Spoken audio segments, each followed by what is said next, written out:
அவருக்கு பிடிச்ச மாதிரி வந்து பிரசாதம் வந்து ஸ்வீட்டும் ஒரு காரமும் செய்ய போகிறோம் கொழுக்கட்டை. அது வீட்டில் ஆட்டின மாவு செய்கிறது, அது எப்படி செய்கிறதுன்ற உங்களுக்கு காமிக்கலாம். வாங்க வீடியோக்குள்ளே போகிறோம். இப்போ கார கொழுக்கட்டை எப்படி செய்கிறதுன்னு பார்க்கலாம். கடாயில் வந்து எண்ணெய் அடுப்பில் கடாயை வச்சுருக்கேன், எண்ணெய் ஊற்றிருக்கேன், 5 ஸ்பூன் எண்ணெய் ஊற்றிருக்கேன். எண்ணெய் காயட்டும். கடுகு வந்து 2 ஸ்பூனு, நல்லா கடுகு வந்து வெடிக்கணும். 2 ஸ்பூனு ஃப்ளேவர். அப்போ தான் நல்லா கடுகு இவ்வளோ போட்டுக்க நினைக்காதீங்க. அதில் சீரகம் 1 ஸ்பூன் போட்டிருக்கேன். சீரகமும் பொரியட்டும். கடுகும் சீரகம் நல்லபடியாக வந்து பச்சை மிளகா 5 பச்சை மிளகா வந்து விதையை நீக்கிட்டு பொடியாக நறுக்கி போட்டிருக்கேன். உங்களுக்கு காரம் எவ்வளோ வேணுமோ அவ்வளோ சேர்த்துக்கங்க. நான் 5 பச்சை மிளகா போட்டிருக்கேன். விதை இல்லாமல் தான் நல்லாயிருக்கும். இப்போ வந்து அடுத்து வந்து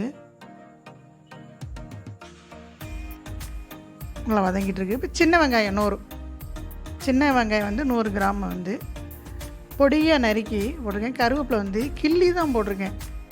அது மருத்துவ குணம் இருக்குமா, கட் பண்ணால் மருத்துவ குணம் போயிடுமா, கிள்ளி தான் போடணும். உப்பு வந்து 1/2 ஸ்பூன், இந்த வெங்காயம் வதங்குறதுக்காண்டியும் வெங்காயத்தில் உப்பு பிடிக்கிறதுக்காண்டி 1/2 ஸ்பூனு உப்பு போட்டு கிண்டிக்கிட்டு இருக்கேன். அதுங்க இப்போ வந்து நைட்டே அரிசி ஊற போட்டு அரை கிலோ அரிசி போட்டேன். 1/4 கிலோ அரிசி வந்து காரக்கொழுக்கட்டைக்கும் 1/4 கிலோ அரிசி வந்து பூர்ண கொழுக்கட்டைக்கும் பிரித்து வச்சுருக்கேன். ஆட்டும்போது மாவு நெருன்னு ஆட்டியிருக்கேன் இட்லி பக்குவத்துக்கு. அதுலேயே உப்பு போட்டு ஆட்டிட்டேன். மறக்காமல் உப்பு போட்டு ஆட்டிக்கோங்க. கெட்டியாகவே ஆட்டுங்க. இட்லி பக்குவத்துக்கு நார்மல் இட்லிக்கு எப்படி ஆட்டுவோமோ அந்த தண்ணி ஊற்றியே நீங்கள் ஆட்டிக்கோங்க. இது நல்லா வதங்கட்டும். மாவு நல்லா வதக்கிக்கலாம். இந்த கெட்டியாகிடுச்சு பாருங்கள். இந்த பக்குவமே போதுமானது. இப்போ தொட்டு பார்த்தா மாவு வந்து ஒட்டாது கையில், பிசு பிசுன்னு பாருங்கள். நல்லாயிருக்கு. இதுதான் பக்குவம். இந்த பக்குவமே போதுமானது. நம்ம எடுத்துக்கலாம். இப்போ பூர்ண கொழுக்கட்டைக்கு எப்படி செய்யணும்னு பார்த்துருக்கோம். அதுக்கு வந்து பாகு காய்ச்சறதுக்கு மண்டவலம் போட்டிருக்கேன் 150 கிராமு. 1/4 டம்ளர் வந்து தண்ணி ஊற்றி அதை காய்ச்சிக்கிட்டு இருக்கேன். காய்ச்சி அதை வடித்து எடுத்தாச்சு. டஸ்ட் இல்லாமல் இருக்கிறதுக்கு வடித்து எடுத்தாச்சு.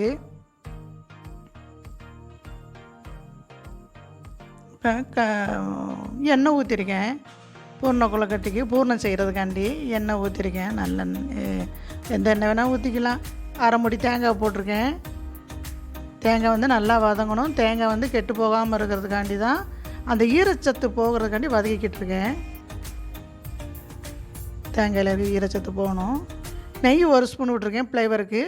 நீங்கள் ஸ்டார்டிங்லேருந்து கூட நெய் யூஸ் பண்ணுறதா யூஸ் பண்ணிக்கலாம். நான் 1 ஸ்பூனும் நெய் விட்டுருக்கேன். நெய் எல்லா பக்கமும் நல்லா எல்லா பக்கமும் நெய் சேர மாதிரி கிண்டி விட்டுக்கோங்க. இப்போ வந்து வடித்து வச்ச அந்த மண்டல பாகை வந்து ஊற்றிக்கலாம். ஊற்றி அதை நல்லா கிண்டுங்க. நல்லா கிண்டிக்கணும். எல்லா பக்கமும் சேர மாதிரி நல்லா கிண்டிக்கலாம். இப்போ 1/2 ஸ்பூன் வந்து ஏலக்காய்த்தூள், 1/2 ஸ்பூன் ஏலக்காய்த்தூள் போட்டுக்கலாம் பவுட்ரு. இப்போ வந்து பொட்டுக்களை வந்து 100 பொட்டுக்களை நான் பவுட்ரு பண்ணி வச்சுருக்கேன். அதை வந்து நம்ம கொஞ்சம் கொஞ்சமாக கொட்டிக்கலாம். மொத்தமாக கொட்டுன்ற அவசியம் இல்லை. கொஞ்சம் கொஞ்சமாக தேவைக்கு நீங்கள் கொட்டிக்கோங்க. அந்த லிக்விடெல்லாம் கெட்டியாகும். அதுக்காண்டி தான் மண்டலம் போட்டிருக்கேன். சீனி போட்டும் செய்யலாம். இதே பக்குவத்துக்கு சீனியும் போடலாம். நான் மண்டலம் போட்டிருக்கேன். ஃப்ளேவர் நல்லா இருக்குன்றக்காண்டி. இந்த எல்லா பக்கமும் சரியாயிடுச்சு. நான் போட்ட 100 பொட்டுக்கடலை மாவும் கரெக்டாக வந்துருச்சு. இன்னொரு கடையில் வந்து எண்ணெய் ஊற்றிக்கலாம். பூர்ண கொழுக்கட்டைக்கு மாவு வதக்கிறதுக்காண்டி நான் எண்ணெய் ஊற்றிருக்கேன். புழுங்கல் அரிசி ஆட்டினது பாதி காரத்துக்கு எடுத்துகிட்டு மிச்ச பாதியை வந்து பூர்ண கொழுக்கட்டைக்கு இந்த மாவை ஊற்றிக்கிட்டேன். இதை நல்லா வதக்கணும். எண்ணெயில் வதக்கிக்கலாம். மாவு கையில் ஒட்டாமல் இருக்கிறதுக்கு பிசு பிசுன்னு ஒன்றாவே. ரெண்டுக்குமே ஒரே பக்குவம் தான். மாவு ஆட்டுற பக்குவம் ஒரே பக்குவம் தான். அதில் பிரித்து எடுத்தது தான் இந்த மாவு. இந்த மாவும் நல்லா கட்டிப்படாமல் நல்லா கிண்டி வதக்கிக்கங்க. கட்டி சேராமல் நல்லா வதக்கி எடுத்தாச்சு பாருங்கள். பூர்ண கொழுக்கட்டைக்கு சூப்பராகிடுச்சு. இதையும் நம்ம வந்து தொட்டு பார்த்தோம்னா ஒட்டாது கையில் பிசு பிசுன்னு. பார்த்தீங்களா ஒட்டலை? பார்த்தீங்களா நல்லன்னு இருக்குது? பார்த்தீங்களா? இதுதான் பக்குவம். இதே போதுமானது. இப்போ வந்து கார கொழுக்கட்டை எப்படி செய்கிறதுன்னா, நான் எந்த ஷேப்பில் வேணால் நீங்கள் பிடிச்சிக்கலாம். நான் வந்து நீளமாக தான் பிடிப்பேன். அதை எடுத்து சாப்பிட கையில் சாப்பிட நல்லா இருக்குன்றக்காண்டி உங்களுக்கு எந்த ஷேப்புன்னு வச்சுக்கோங்க. நான் வந்து இந்த பக்குவத்துக்கு எல்லா உருண்டைகளையும் காரக்கொலக்கட்டையை உருட்டி எடுத்துக்கலாம். இதை ஒரு தட்டில் வச்சுக்கலாம். அப்புறம் வந்து பூர்ண கொலக்கட்டைக்கு வந்து மாவு வந்து வாழை இலையில் வச்சுருக்கேன். அந்த ஃப்ளேவர் வந்து நல்லாயிருக்கும். வாழை இலை தட்டும் போது அதில் ஃப்ளேவர் நல்லா இருக்குன்றக்காண்டி, மருத்துவ குணம் இருக்குன்றக்காண்டி வாழை இலை தட்டியிருக்கேன். நீங்கள் பாலித்தீன் கவர் கூட யூஸ் பண்ணிக்கலாம். இப்போ பூர்ணத்தை நடுவில் வச்சுக்கலாம். பூரம் பார்த்திங்களா கெட்டி ஆகிடுச்சு. இது 2 இலையும் இப்படி மடக்கணும். சரிசமமாக வச்சு மாவு கரெக்டாக வர மாதிரி நம்ம மடக்கணும்னா அது நல்லா கட்டி அப்படியே ஒரு ப்ரெஸ் பண்ணி விட்டிங்கன்னா ரெண்டும் ஒன்று சேர்ந்துடும். பாருங்கள் கரெக்டாக இருக்குது. இது அந்த ஓரங்களில் மடித்து விடலாம். மடித்து விட்டால் நல்லாயிருக்கும், வெளியில் வராது. இப்போ காரக்கொலக்கட்டை ரெடி ஆகிடுச்சு. பூர்ணமும் ரெடி பண்ணிட்டோம். இதை வந்து ஆவியில் வேக வைக்கணும். இட்லி சட்டியில் ஒரு 10 நிமிஷம் இருந்தால் போகுதும். இந்த சட்டியில் வச்சுருக்கேன், வெந்துக்கிட்டு இருக்கு. வெந்துருச்சு நம்ம பார்க்கலாம். சூப்பராக வந்துருச்சுங்க. பார்த்தாவே தெரியுது, நல்லா அழகாக வந்துருச்சு. பூர்ணம் காரக்கொலக்கட்டை பாருங்கள், இது எப்படி வந்துருச்சு மாதிரி பிச்சு பார்த்திங்கன்னா உள்ளே மாவு இல்லாமல் நல்லா வெந்தது தெரியும்.